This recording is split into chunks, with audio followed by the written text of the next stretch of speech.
1948. So I guess I've lived in Singapore almost 70 years now.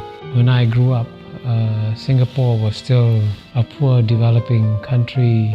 Our per capita income when we became independent was $500, the same as Ghana in Africa. Either you can say the misfortune or the good fortune of being born in a very poor family in a poor Singapore.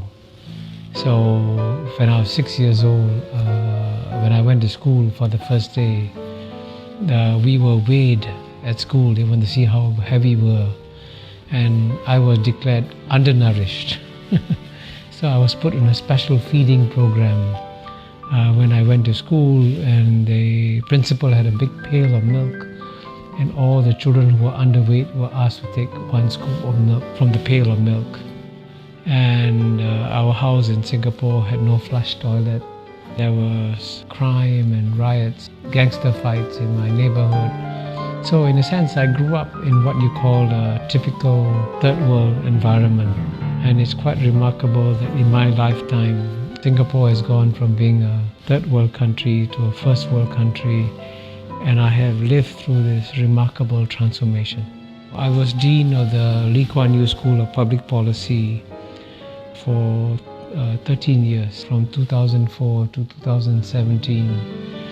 And I would give every student who came to the Lee Kuan Yew School the same lecture. I said, I'm going to share with you the secret of Singapore's success free of charge.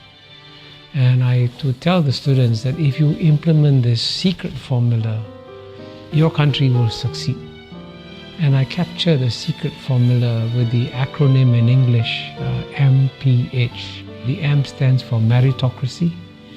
Meritocracy means that you select the best people to run the country.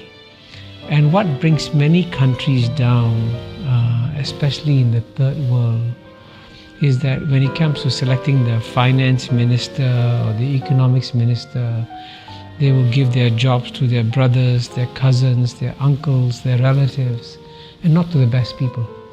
And Singapore did the exact opposite.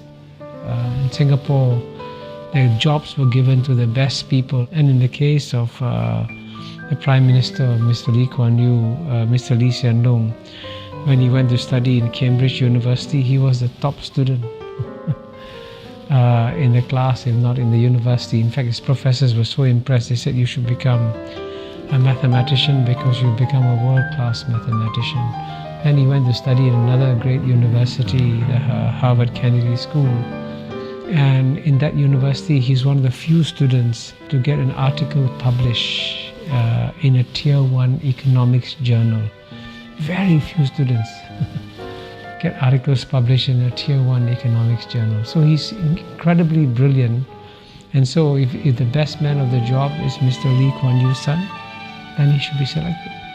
Not on the basis of the fact that he's a relative, but on the basis that he's the best person for the job. So meritocracy is the first pillar of Singapore's secret formula. The second pillar is P, and P stands for pragmatism. Pragmatism is an English word and it's an English concept. But the best definition of pragmatism was given by China's leader, Mr. Deng Xiaoping, when he said it doesn't matter whether a cat is black or a cat is white. If the cat catches mice, it is a good cat. So in the same way, it doesn't matter what your ideology is. If it works, you use it. So Singapore was very pragmatic. So it would take some policies that are capitalist and some policies that are socialist, and it would mix them up. And that's what pragmatism is about. You're not bound by any ideology. But the third pillar, the H is of course the hardest to achieve, because H stands for honesty. And indeed, what has brought most third world countries down and what has led to their failures in development has been corruption. And so Mr. Lee Kuan Yew, after he became Prime Minister, made it a point to punish not the junior people, but the very senior people. So when a deputy minister went on holiday with his friend, a businessman, When he came back, he was arrested. And so he said, why am I being arrested? He says, you went on a holiday with the businessman, he paid all your expenses, that's corruption. You go to jail. So when a deputy minister is sent to jail, then everybody says, oops, I got to be careful, I can also go to jail. So that honesty factor is one critical reason why Singapore has been exceptionally successful.